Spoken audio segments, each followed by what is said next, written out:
Berjumpa semuanya yang masih bersantai dan bernyanyi di warung Bude Yanti. Sekarang kita akan kembali lagi diperlihatkan dengan pertempuran sengit yang pada akhirnya dimenangkan oleh Xiao Yan. Lalu Zonggu pada saat ini benar-benar merasa lega dengan apa yang baru saja ditampilkan oleh Xiao Yan. Sementara itu saat Yu Yan menatap ke arah Xiao Yan, matanya yang indah terus-menerus bergerak-gerak. Meskipun dirinya sudah melihat menembus kabut berdarah dan mengetahui hasil dari pertempuran ini, tetapi penampilan Xiao Yan ini tetap membuatnya tertarik. Zonggu juga memperhatikan Yu Yan dari sudut matanya dari waktu ke waktu. Melihat mata Yu Yan yang menatap ke arah Xiao Yan, dirinya merasa Yu Yan tidak meragukan Xiao Yan. Zonggu pun bergumam di dalam hatinya, mungkinkah Tuan Yu Yan menemukan sesuatu dari Xiao Yan? Namun jika dirinya mengetahui identitas Xiao Yan, mengapa dirinya tidak menghentikan pertempuran sejak lama? Zonggu pada saat ini benar-benar gemetar dan detak jantungnya menjadi semakin cepat. Sementara itu Yu Yan segera berkata kepada Zonggu bahwa pertempuran yang luar biasa ini pasti membuat darah Zonggu mendidih. Zonggu pada saat ini hanya bisa terdiam mendengar apa yang baru saja dikatakan oleh Yu Yan. Sementara itu pembawa acara segera berteriak bahwa dirinya ingin mengucapkan selamat kepada pemenang mereka, yakni Zonggu Daozi. Seberkas cahaya seketika menerangi tempat di lantai ketiga di mana Zonggu berada. Tidak ada sorak-sorai di antara kerumunan. Sementara itu pembawa acara segera berkata bahwa kemenangan dan kekalahan adalah hal biasa dalam pertempuran. Oleh karena itu pada saat ini mereka juga ingin berterima kasih kepada Jin Chang Daozi. Jin Chang yang berada di lantai pertama pada saat ini terlihat sangat pucat. Bersamaan dengan hal tersebut pada saat ini terdengar suara gemuruh yang berisi ledakan seperti tsunami. Namun bersamaan dengan gemuruh tersebut pada saat ini cahaya biru tiba-tiba gerbang keluar dari pusat arena. Cahaya biru ini langsung menuju ke arah Xiao Yan dan dengan keras benda itu langsung menabrak dada Xiao Yan. Xiao Yan pun terlempar mundur dan pada saat ini seteguk besar darah keluar dari mulut Xiao Yan. Darah ini juga terlihat berwarna hitam. Jika diperhatikan lebih dekat ada juga bintik-bintik racun hitam yang muncul di tubuh Xiao Yan. Meskipun dirinya bisa bertahan dari penghancuran diri Tianxun, tampaknya racun ini benar-benar tidak bisa dihindari oleh Xiao Yan. Adapun mengenai cahaya biru ini hanya Xiao Yan yang bisa melihatnya dengan jelas. Di antara cahaya biru ini ada jantung biru yang terlihat berdetak. Alasan mengapa Tianxun berani menghancurkan dirinya sendiri adalah karena dirinya memiliki jantung biru. Tidak ada yang bisa menghancurkan jantungnya. Jantung biru ini terus-menerus melesat mendekati Xiao Yan dan bersamaan dengan hal tersebut, sayap dewa bela diri hitam tiba-tiba muncul di belakang punggung Xiao Yan. Tubuh Xiao Yan yang melesat mundur pada saat ini berhenti dan Xiao Yan langsung merubah arah. Kecepatan Xiao Yan segera meningkat dengan tajam begitu Xiao Yan bergegas menuju ke arah jantung biru. Kedua belah pihak pada saat ini sama-sama melesat dalam waktu sekejap. Xiao Yan pada saat ini segera mengeluarkan belati Tongyu yang pada saat sebelumnya diberikan oleh nomor 1. Seluruh tubuh Xiao Yan masih belum bisa digerakkan secara efektif. Oleh karena itu Xiao Yan hanya bisa menggunakan kekuatan pikiran.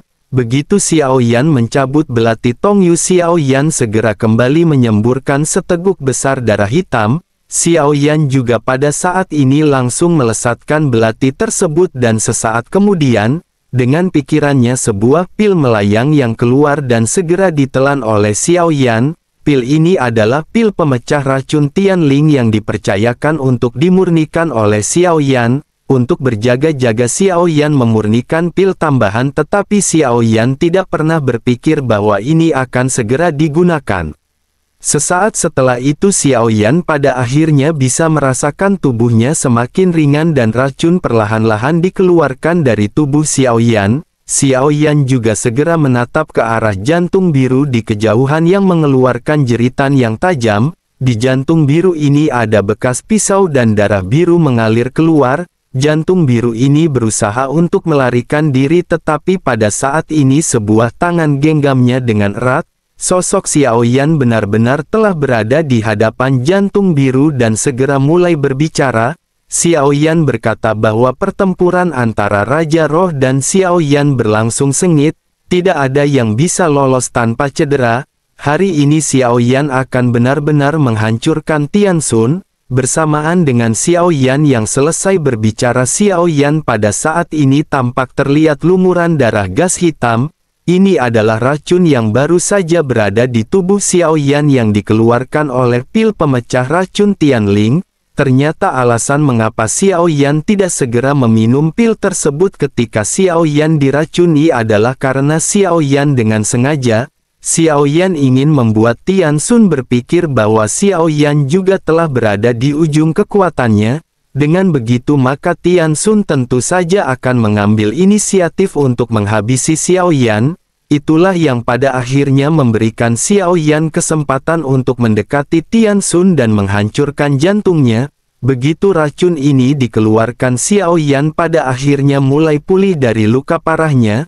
Setidaknya Xiao Yan pada saat ini memiliki kekuatan untuk mengangkat lengannya dan menggenggam jantung biru Tian Xun. Ada bekas luka pisau yang di jantung birunya yang terus-menerus dipenuhi dengan darah berwarna biru. Jeritan melengking jiwa Tian Xun juga terdengar dari kedalaman jantung biru.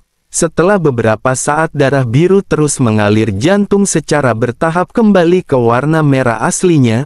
Xiao Yan juga pada saat ini segera menggerakkan pikirannya dan kekuatan jiwa yang kuat segera mengalir ke dalam jantung berwarna biru. Suara jiwa Tian Xun juga segera terdengar ketika berteriak bahwa Xiao Yan tidak bisa membunuhnya. Jika Xiao Yan melakukannya maka tuan mereka akan segera menemukan Xiao Yan. Xiao Yan pada saat ini tidak menanggapi Tian Xun dan tidak ingin lagi banyak berbicara omong kosong. Ini bukan waktunya untuk berbicara omong kosong dengan Tian Xun. Xiao Yan langsung mengangkat tangannya dan memasukkan jiwa Tian Xun ke dalam bendera penekan jiwa. Xiao Yan tidak tahu apakah jiwa Tian Xun akan bisa berguna di masa depan. Oleh karena itu sebaiknya Xiao Yan menyimpannya terlebih dahulu untuk dipelajari nanti di kemudian hari. Xiao Yan pun menghela nafas dan meskipun adegan ini singkat, secara kasar terlihat bahwa Xiao Yan benar-benar telah melenyapkan Tian Xun. Xiao Yan lanjut bergumam bahwa satu telah dieliminasi sementara sisanya pandai menggunakan racun. Meskipun pil pemecah racun Tianling cukup efektif, namun pil tersebut tidak akan dapat menghilangkan semua racun dalam waktu singkat. Selain itu meskipun klon dewa asli telah mencapai bintang 8 dan fisiknya semakin kuat, tetapi dirinya masih belum bisa tahan terhadap racun. Xiao Yan pada saat ini hanya bisa berdiri di tengah arena dengan gas putih yang terus-menerus keluar dari tubuhnya. Luka-luka Xiao Yan juga pada saat ini perlahan-lahan pulih dan hal ini membuat semua orang kembali terkejut. Begitu waktunya tiba, Xiao Yan pada akhirnya bergerak dengan sayap dewa bela diri dan segera kembali ke lantai 3 ke belakang Zhonggu. Xiao Yan mulai duduk bersila untuk memulihkan diri di belakang Zhonggu. Suara dari pembawa acara juga pada saat ini segera terdengar bahwa ada perselisihan sedikit pada saat sebelumnya, tetapi ternyata hasilnya masih tetap sama dengan Zhonggu Daozi yang keluar sebagai pemenang. Baru pada saat inilah suara terdengar disorakan dan para penonton melonjak di kursinya. Tidak sedikit orang yang sangat marah.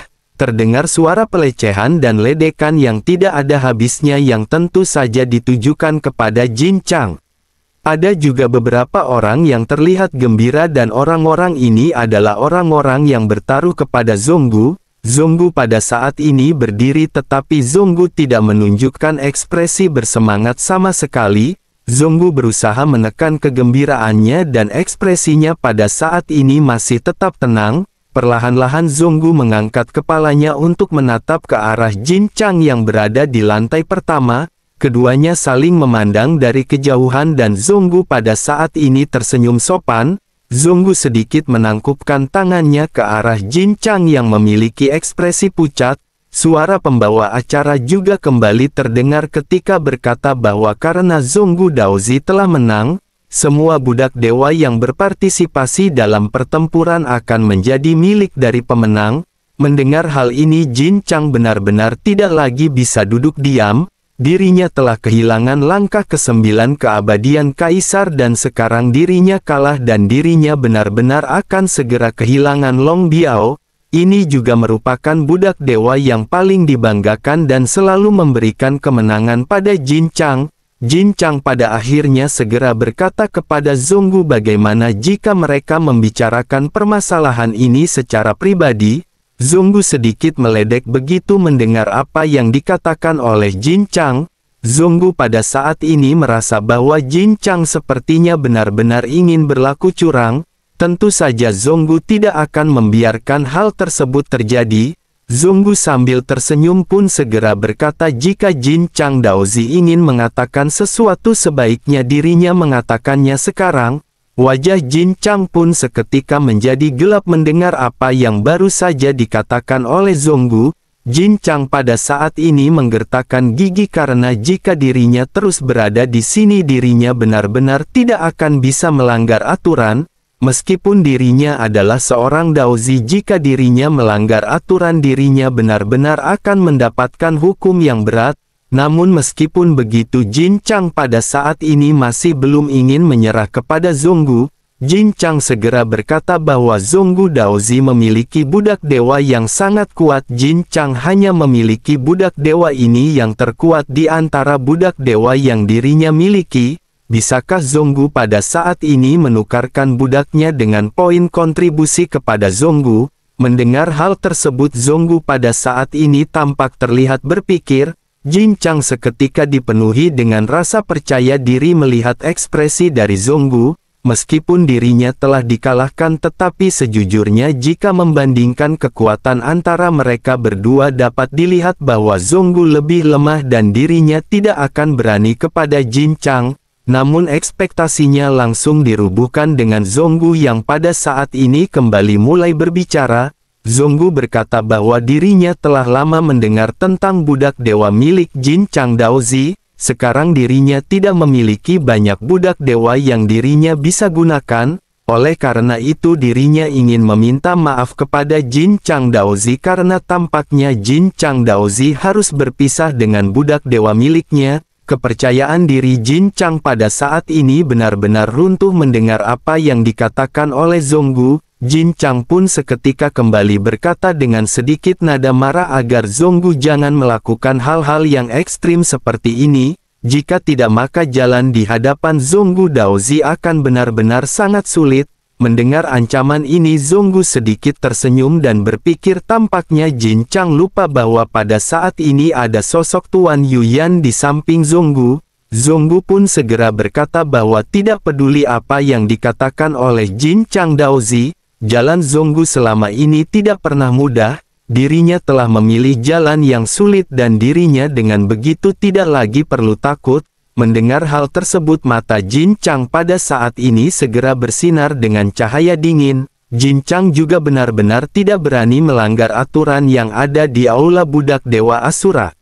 Jin Chang pada akhirnya segera meminta Long Biao untuk menyerahkan semua senjata yang telah diberikan oleh Jin Chang. Selanjutnya dirinya segera memerintahkan Long Biao untuk pergi. Long Biao pada akhirnya segera datang ke sisi Zonggu yang berada di lantai pertama. Dirinya segera menangkupkan tangannya sebelum akhirnya matanya segera menatap ke arah Xiao Yan dengan penuh keterkejutan. Long Biao berpikir bahwa sebelum dirinya bertempur dengan Xiao Yan pada saat sebelumnya, dirinya masih ingat perkataan Xiao Yan yang memintanya menunggu sejenak sebelum mereka bisa berbicara. Mungkinkah Xiao Yan tahu sejak awal bahwa dirinya akan menang dan memiliki keyakinan mutlak pada dirinya sendiri? Long Biao tidak bisa menahan diri untuk tidak terus menatap ke arah Xiao Yan dan kekaguman segera muncul. Sementara itu di sisi lain pada saat ini Jin Chang Daozi benar-benar tidak lagi ingin tinggal lebih lama di sini. Sosoknya segera bergegas pergi dan bersama dengan hal tersebut dirinya benar-benar menatap ke arah Zonggu dengan penuh niat membunuh. Begitu Jin Chang pergi, beberapa fluktuasi juga pada saat ini muncul di mata tenang Zonggu. Apa yang dirinya lakukan barusan sama saja dengan memprovokasi Jin Chang. Namun Zonggu pada saat ini sejujurnya tidak peduli dengan apa yang terjadi pada saat ini. Zonggu tahu bahwa apapun yang terjadi, perseteruan antara Zonggu dan Jin Chang tidak akan pernah bisa diselesaikan. Pada saat ini hanya ada dua yang bisa dilakukan oleh Zonggu, yakni Zonggu menjadi semakin kuat atau Zonggu meninggalkan alam iblis keabadian. Hanya itu yang bisa dilakukan oleh Zonggu untuk bisa selamat dari ancaman Jin Chang. Meskipun Zonggu memiliki budak dewa di belakangnya, tetapi jika Jin Chang memiliki budak dewa yang bisa menahan budak milik Zonggu, bukan tidak mungkin Jin Chang akan segera berhadapan dengan Zonggu secara langsung. Zonggu pada akhirnya hanya bisa menghela nafas di tengah-tengah pertempuran yang benar-benar telah berakhir. Tidak ada yang menyangka bahwa hasil akhirnya akan melibatkan kematian seorang langkah 9 keabadian kaisar. Ketika Zonggu berdiri, dirinya juga pada saat ini bisa melihat ada banyak tatapan hormat yang mengarah ke arahnya. Sosok-sosok ini tampak mengagumi Zonggu, terutama ketika mereka melihat Xiao Yan. Sementara itu Xiao Yan pada saat ini telah memulihkan lebih dari separuh luka-lukanya. Selanjutnya Zonggu bersama dengan yang lainnya segera datang ke belakang aula budak Dewa Asura untuk menerima poin kontribusi. Sesosok pelayan pada saat ini segera berkata kepada Zonggu bahwa kali ini Zonggu Daozi memenangkan tantangan dan menerima total 50.000 poin kontribusi. Zonggu pun sedikit mengangguk dan Zonggu segera menyerahkan token giok miliknya. Sementara itu si pelayan kembali berkata bahwa selain 50.000 poin kontribusi, Zonggu Daozi juga telah mempertaruhkan taruhan 20.000 poin untuk dirinya sendiri. Menurut perhitungan akhir, Zonggu Daozi akan bisa mendapatkan 300.000 poin kontribusi. Total yang akan diberikan kepada Zonggu Daozi adalah 350.000 poin kontribusi. Selamat kepada Zonggu Daozi atas hal ini. Sudah lama sekali tidak ada tantangan dengan peluang seperti ini di Istana Budak Dewa Asura. Zonggu tersenyum dan mengangguk sedikit sebelum akhirnya kembali mengambil token miliknya. Selanjutnya Zonggu segera memimpin Xiao Yan dan yang lainnya segera meninggalkan aula budak Dewa Asura. Begitu mereka melesat, pada saat-saat ini terlihat ada sosok cantik yang sepertinya sudah lama menunggu. Kemunculan sosok cantik ini juga membuat Zonggu gelisah. Begitu Xiao Yan melihat sosok cantik di depannya, Xiao Yan juga merasakan adanya sesuatu yang aneh. Xiao Yan tidak bisa merasakan kekuatan dari sosok tersebut. Hanya ada satu kemungkinan untuk situasi seperti ini dengan kekuatan sosok tersebut yang jauh melebihi kekuatan Xiao Yan. Namun sejujurnya dengan kekuatan Xiao Yan pada saat ini, selama sosok tersebut berada di bawah tingkat langkah 9 keabadian Kaisar, Xiao Yan akan bisa merasakan auranya. Namun aura sosok cantik di hadapan Xiao Yan ini sangat lembut dan hampir tidak bisa dirasakan. Sementara itu Zonggu pada saat ini menangkupkan tangannya dan segera menyapa Tuan Yuyan. Zonggu juga menekan detak jantungnya yang semakin cepat karena dirinya khawatir identitas akan terungkap. Tuan di hadapannya ini tentu saja tidak bisa dibandingkan dengan para Daozi yang ada. Sementara itu di sisi lain Yuyan segera tersenyum dan segera mengucapkan selamat kepada Zonggu Daozi. Dirinya benar-benar secara tidak terduga bisa mengalahkan Jin Chang Daozi. Zonggu segera menutupi kepanikannya dengan senyum dan berkata bahwa dirinya hanyalah beruntung. Yuyan sedikit mengangguk sebelum akhirnya berkata bahwa dirinya benar-benar penasaran. Dirinya juga telah memperhatikan mengenai hal ini. Di antara para budak dewa yang ditangkap, dirinya tidak pernah tahu bahwa ada budak dewa dengan tubuh keabadian. Tampaknya keberuntungan Zonggu Daozi sepertinya terlalu bagus. Begitu kata-kata ini keluar, senyum di wajah Zonggu tiba-tiba membeku. Zonggu pada saat ini segera berkata bahwa dirinya tidak tahu banyak tentang hal tersebut. Mungkin tubuh keabadian ini telah dikembangkan setelah budak dewa ini ditangkap. Yuyan pada saat ini tidak menanggapi perkataan Zonggu dan matanya segera beralih ke arah Xiaoyan. Keduanya melakukan sedikit kontak sebelum akhirnya Yuyan kembali menatap ke arah Zonggu. Yuyan pada saat ini segera mengalihkan topik pembicaraan kepada Zonggu. Sosoknya berkata bahwa Zonggu benar-benar telah mendapatkan banyak keberuntungan. Dirinya juga telah mendengar bahwa Zonggu Daozi telah menebus token iblis keabadian di Aula Iblis Keabadian. Kali ini dirinya di sini sesungguhnya untuk menyampaikan perintah dari Guru Agung. Mereka yang menukar token iblis keabadian kuno akan segera bisa pergi ke gerbang kuno. Begitu mendengar hal ini Zonggu tiba-tiba seketika terkejut. Dirinya telah mendengar mengenai gerbang kuno tetapi dirinya tidak pernah berpikir bahwa dirinya akan bisa memasukinya. Dengan kekuatannya dirinya pasti akan menjadi umpan meriam setelah dirinya masuk. Melihat Zonggu yang terdiam, Yuyan sedikit mengangkat alisnya dan kembali berbicara dengan lembut. Yuyan lanjut berkata karena Zonggu Daozi telah menebus token iblis keabadian, tentu dirinya mengetahui mengenai gerbang kuno ini. Zonggu pada akhirnya kembali tersadar dan berkata tentu saja dirinya tahu, namun dirinya tidak pernah menyangka bahwa Guru Agung akan membuat pengaturan seperti ini. Namun meskipun begitu setelah mengetahui hal ini Zonggu akan siap siaga kapan saja diperlukan. Yuyan pun mengangguk dan berkata bahwa hal itu benar-benar sangat bagus. Jika begitu permasalahannya Zonggu Daozi jangan meninggalkan alam keabadian kuno dalam waktu dekat, dan sebaiknya dirinya bersiap untuk pergi ke gerbang kuno kapan saja dibutuhkan. Zonggu pun segera menangkupkan tangannya ke arah Yuyan sambil sedikit mengangguk. Yuyan juga mengangguk dan sosoknya tidak lagi berbicara. Sosoknya segera bergerak melewati Zonggu dan berjalan mendekati Xiaoyan. Zonggu yang awalnya tenang pada saat ini kembali menjadi gugup. Yuyan langsung datang ke sisi Xiaoyan dan matanya yang indah terlihat bergerak. Tatapannya tertuju kepada Xiaoyan dan perlahan bergumam bahwa ini adalah budak dewa. Jantung Zonggu tiba-tiba naik ke temboloknya dan dirinya tampak terlihat sangat gugup. Zonggu berkeringat dingin dan dirinya tidak tahu apa yang akan dilakukan oleh Yuyan. Hanya Xiaoyan yang pada saat ini masih terlihat tenang dengan hanya menundukkan kepalanya dan tidak menatap Yuyan. Sementara itu Yuyan pada saat ini tersenyum sebelum akhirnya melambaikan tangannya dan terus bergerak maju tanpa menyelesaikan kata-katanya. Melihat Yuyan yang pada akhirnya menghilang, mata Xiaoyan segera menunjukkan kilauan yang tidak terdeteksi. Xiaoyan bertanya kepada Zonggu apakah dirinya menonton pertempuran Xiaoyan sebelumnya.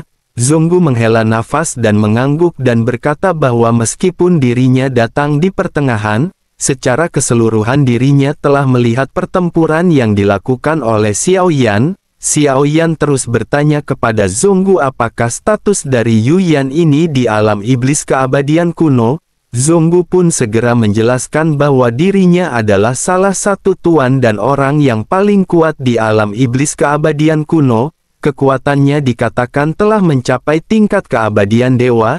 Jika Tuan Yuyan tidak menopang perisai emas ketika pertempuran Xiaoyan berlangsung, maka akan banyak orang yang benar-benar akan mampus di tengah pertempuran.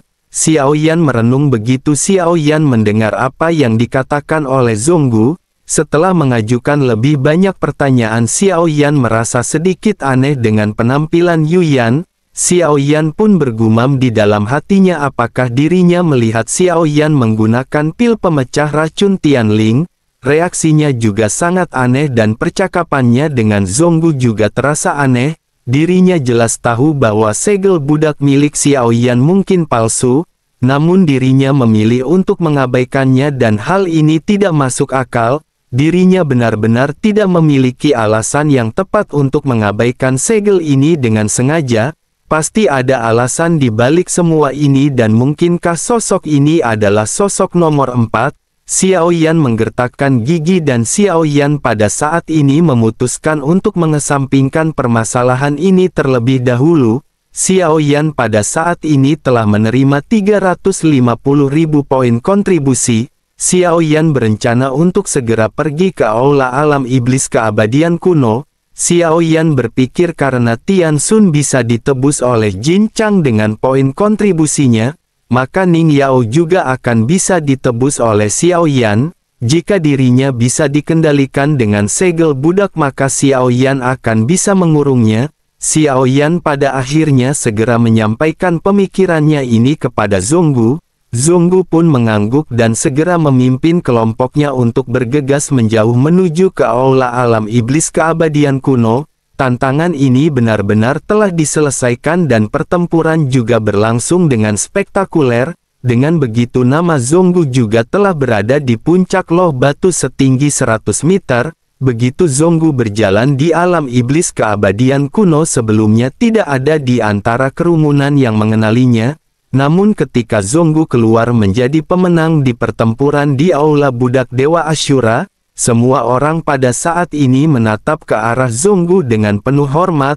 Zhonggu juga pada saat ini sedikit tersenyum tetapi meskipun begitu Zhonggu mengerti bahwa sebenarnya semua ini diberikan kepada Zhonggu oleh Xiao Yan. Begitu memikirkan hal ini Zhonggu menjadi semakin merasakan adanya tekanan untuk meningkatkan kekuatannya. Zhonggu pada saat ini berpikir bahwa dirinya benar-benar ingin menjadi seperti Xiao Yan. Apa yang dilakukan oleh Xiao Yan benar-benar membuat Zhonggu merasa sangat iri. Namun Zhonggu pada saat ini hanya bisa menghela nafas dan setelah beberapa satem mereka pada akhirnya tiba di aula alam iblis keabadian kuno. Sesampainya di depan gerbang Zhonggu melihat sosok Jin Chang yang hendak memasuki aula. Namun sosoknya pada saat ini tampak ditahan oleh beberapa penjaga.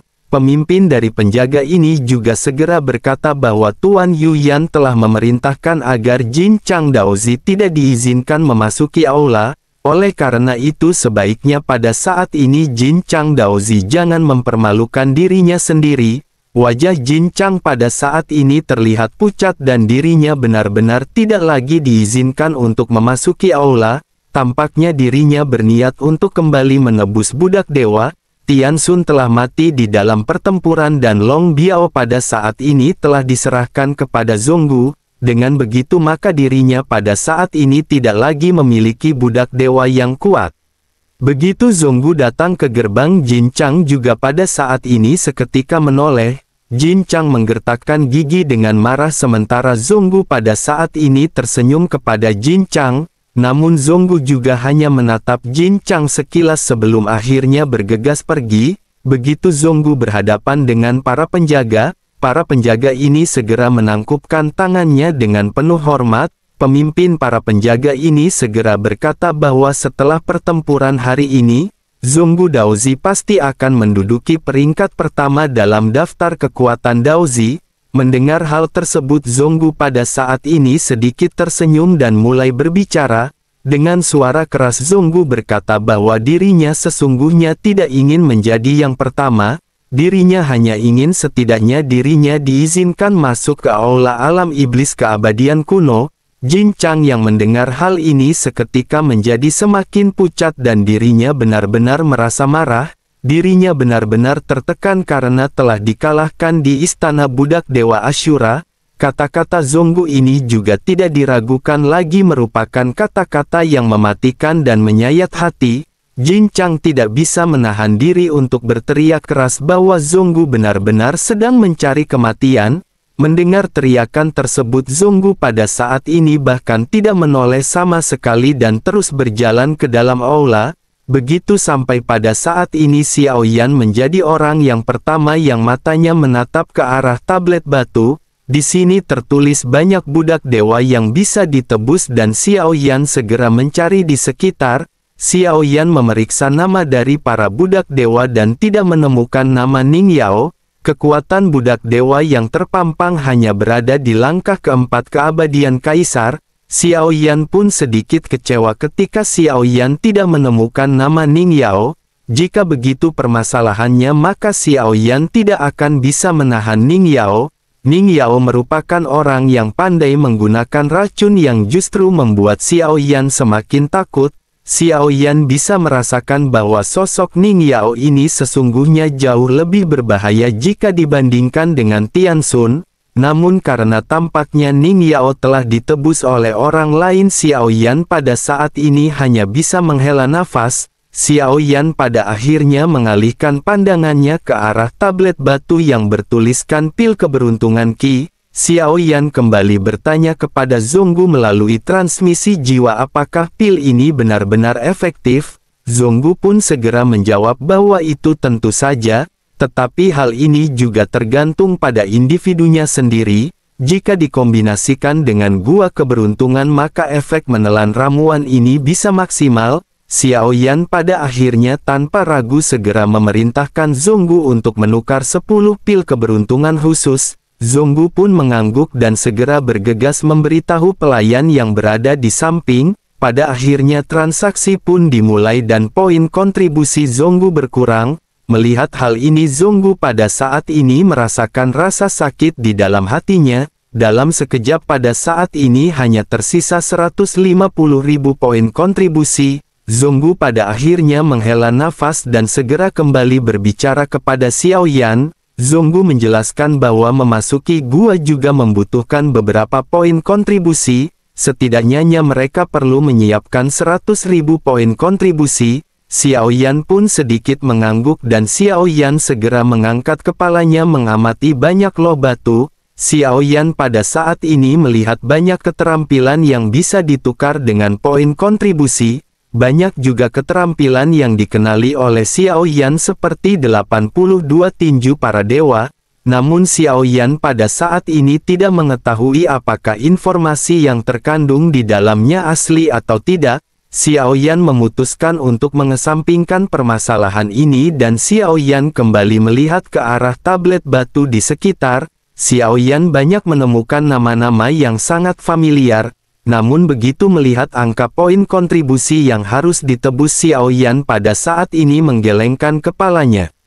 Kebanyakan di antara mereka pada saat ini setidaknya membutuhkan 30.000 poin kontribusi untuk ditukarkan. Xiao Yan hanya bisa menghela nafas karena Xiao Yan pada saat ini harus menghemat dan Xiao Yan kembali mengalihkan pandangannya ke tablet batu lainnya. Tablet batu ini berisi tentang ramuan. Xiao Yan memperhatikan ramuan-ramuan yang berada di tingkat setengah dewa. Nilai poin kontribusi untuk menukar ramuan di tingkat ini tidak terlalu mahal. Xiao Yan menghela nafas dan Xiao Yan terus bergegas maju sebelum akhirnya Xiao Yan menemukan ramuan yang bisa ditukar dengan poin kontribusi yang berada di tingkat dewa. Xiao Yan sedikit terkejut dengan harga yang dipampang di atas tablet batu. Xiao Yan berpikir bahwa sepertinya Xiao Yan akan bisa mendapatkan uang dengan memurnikan obat. Namun meskipun begitu Xiao Yan pada saat ini masih belum memiliki banyak ramuan untuk dimurnikan. Xiao Yan semakin tertarik dengan hal ini tetapi Xiao Yan harus mengesampingkan permasalahan ini terlebih dahulu. Xiao Yan pun kembali mengalihkan pandangannya ke arah tablet batu lainnya. Xiao Yan melihat ada tulisan yang berkata bahwa monumen ini berisi pemikiran asal-usul jiwa. Monumen ini bisa ditukar dengan total 50.000 nilai kontribusi. Xiao Yan tiba-tiba menunjukkan cahaya terang begitu melihat kata-kata yang bertuliskan asal mula jiwa. Kekuatan spiritual Xiao Yan telah lama stagnan dan Xiao Yan benar-benar ingin meningkatkan kekuatan spiritualnya. Meskipun Xiao Yan memiliki subjiwa dari jiwa gua Void, tetapi hal ini masih tidak dapat dibandingkan dengan asal-usul jiwa. Xiao Yan pun menghela nafas dan mata Xiao Yan terus-menerus mengamati tablet batu di sekitar. Selanjutnya Xiao Yan sedikit tergerak begitu Xiao Yan melihat tulisan yang benar-benar mengejutkan. Tulisan ini menjelaskan bahwa dikabarkan hanya yang mulia memiliki jari keheningan. Benda ini disegel dengan segel dan ini benar-benar merupakan benda yang ajaib. Benda ini dapat ditukar dengan nilai kontribusi 150.000. Xiao Yan terkejut dan Xiao Yan menyadari bahwa hal ini ada kaitannya dengan Gou Yan. Namun Xiao Yan tidak segera memberitahu Gou Yan yang telah dimasukkan ke dalam pagoda pemurnian. Terlebih lagi nilai kontribusinya juga sangat besar dan Xiao Yan tentu saja tidak akan bisa merampok hal ini. Dengan begitu maka memberitahu Gou Yan pada saat ini adalah hal yang tidak ada gunanya. Xiao Yan pun menghela nafas dan bergumam di dalam hatinya, sepertinya Xiao Yan harus menemukan cara untuk mendapatkan beberapa poin kontribusi. Ada banyak hal yang menarik di sini. Xiao Yan juga sangat tertarik dengan asal-usul jiwa tersebut. Xiao Yan akan menukarnya di masa depan dan Xiao Yan pada saat ini segera menghela nafas. Xiao Yan pada akhirnya segera memberitahu Zonggu mengenai apa yang pada saat ini harus dilakukan oleh Zonggu. Xiao Yan berkata kepada Zonggu bahwa sebaiknya Zonggu pada saat ini menukarkan asal-usul jiwa untuk Xiao Yan. Meskipun Zonggu tertekan mendengar hal ini, tetapi dirinya masih tetap melakukan apa yang diperintahkan oleh Xiao Yan. Transaksi kembali terjadi dan pada saat ini sesosok segera menyerahkan kotak esensi jiwa kepada Zonggu. Sosok tersebut segera menjelaskan bahwa tablet ini mengandung kekuatan jiwa yang sangat kuat. Kekuatan ini dapat mengganggu pikiran seseorang, oleh karena itu dirinya berharap Zonggu Daozi berhati-hati saat membukanya.